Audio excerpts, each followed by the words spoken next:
हो बाबा कैसे कबूल बमयबा हो कैसे के कामड़ उठैबा हो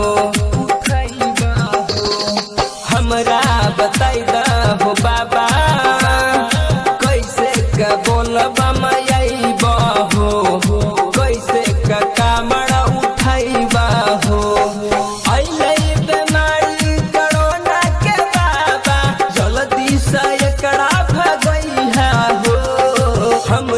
बताई दा हो बाबा कैसे कबूल बमयबा हो कैसे के कामड़ उठैबा हो।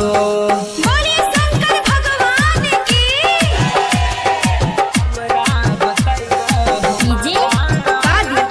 डीजे कादी हर सीधी।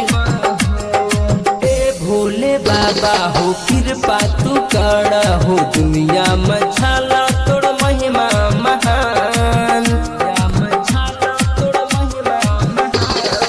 ए भोले बाबा हो कृपा तू कर हो दुनिया में छाला तोड़ महिमा महान पूछो नहीं भावै छै सुना हो बाबा भक्ति बिना मनमा हरई हो हमरा बताई दा हो बाबा कैसे कबूल बमयबा हो कैसे के कामड़ उठैबा हो।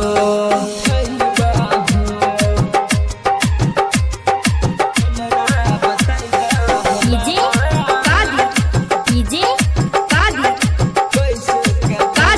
हर सीधी।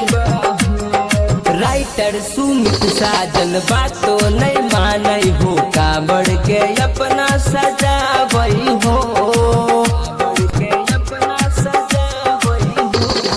राइटर सुमित साजन